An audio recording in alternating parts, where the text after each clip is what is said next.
Hello friends, this is Ghansham and today we will learn indirect object pronouns in Spanish. In the previous lecture we learned what is the direct object pronouns and how to use. In this lecture we will learn indirect object pronoun and how to use. So before understanding the indirect object pronouns, we understand what is the indirect object. So direct objects gives the answer of the question what or who.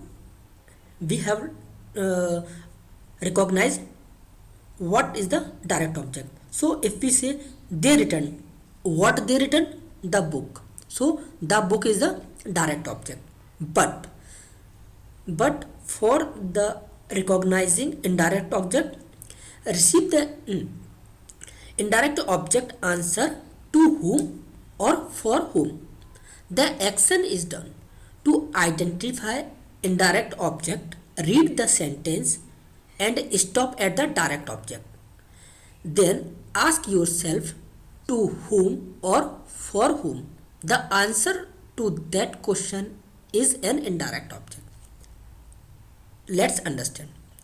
They returned the book. So the book is the direct object pronoun.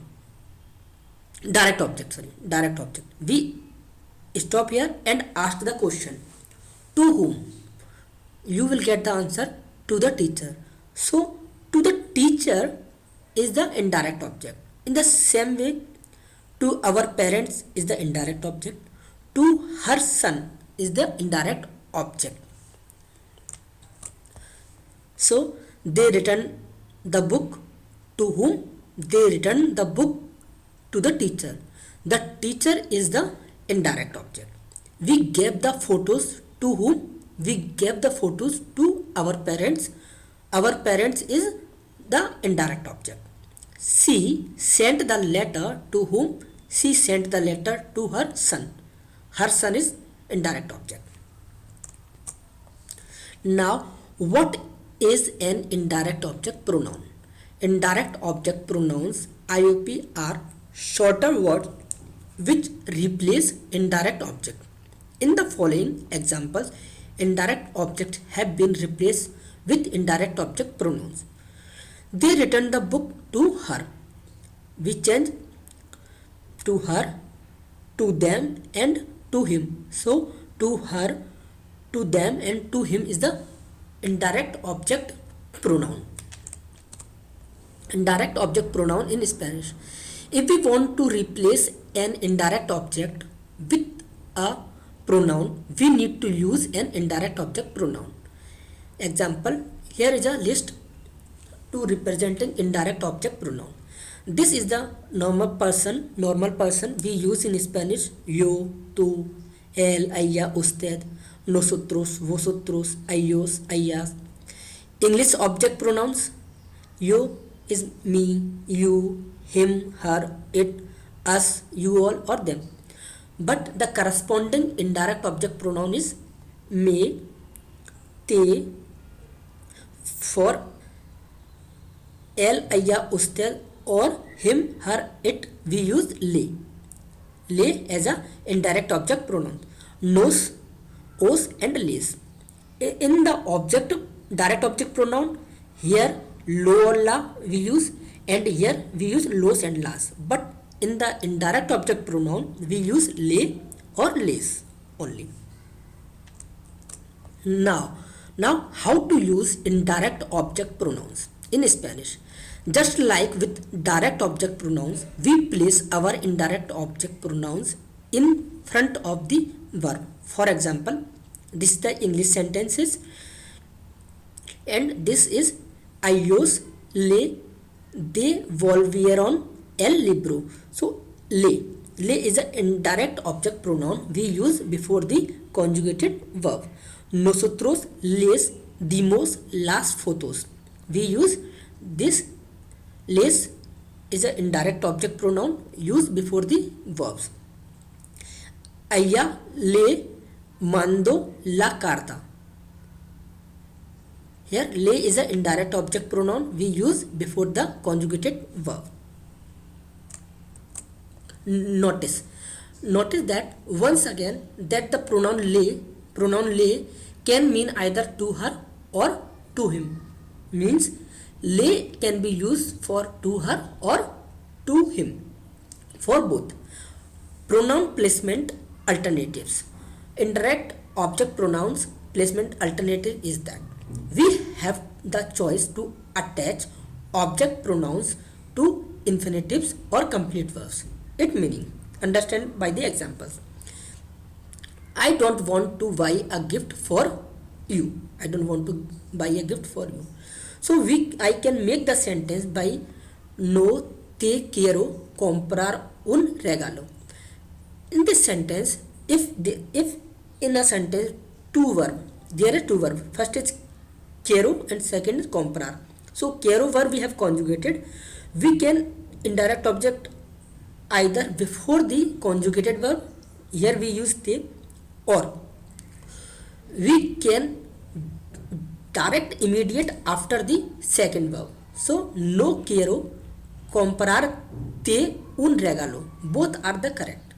Either use before the conjugated verb or after immediate the second verb. Second, and we match attach object pronoun to present participle or continuous tense. Means the meaning of this sentence is, if our sentence is in continuous tense, so we can use this indirect object either before the estoy or estar verb conjugation, because estar verb in the continuous tense is used as a helping verb. So we can use this indirect object pronoun before the estar conjugation verb. In this example, I am buying a gift for you. Te estoy comprando un regalo. Or I can use the indirect object pronoun with the immediate after the second verb or main verb of the continuous tense. In this example, estoy comprando te un regalo. Comprande tu un regalo. In the third one, we using affirmative commands. In the affirmative commands, we must attach our pronoun to the end. Means if we are giving the some command which is a positive command, then always use the indirect object after the verb. Don't use the indirect object before the verb. Example, buy a gift for me. You are giving the command, buy a gift for me. Cómprame un regalo. Cómprame un regalo. Don't speak to me. Don't speak to me. No me hables. I already spoke to you. Ya te hablé. I have not spoken to you. No te he hablado. These are the examples of indirect object pronoun. Now there is a one important thing. Gustar.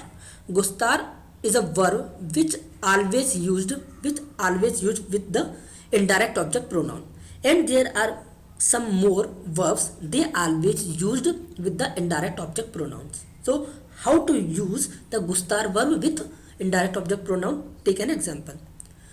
Julian likes to dance. Julian likes to dance. A Julian le gusta bailar. Le gusta bailar.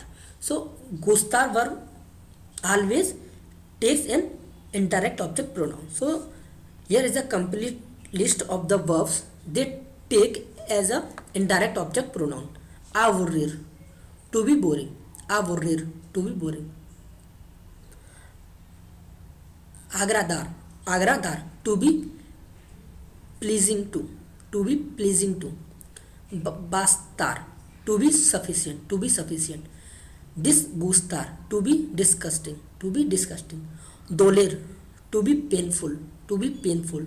Encantar, to be enchanting. Faltar, to be lacking. To be lacking. Fascinar, to be fascinating. Hacer falta, to be lacking. Importar, to be important. Interesar, to be interesting. Molestar, to bother. Parecer, to appear to be. Picar, to eat.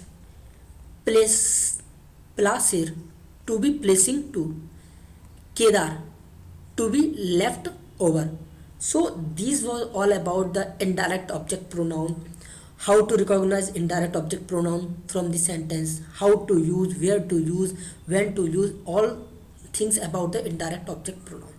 This lecture is very important because indirect object pronouns is widely used, direct object pronouns and indirect object pronoun widely used in Spanish speaking. Okay, so thank you for watching this lecture. In the next lecture we will learn how to use indirect object pronoun and direct object pronoun together. Thank you for watching this lecture and watch next lecture.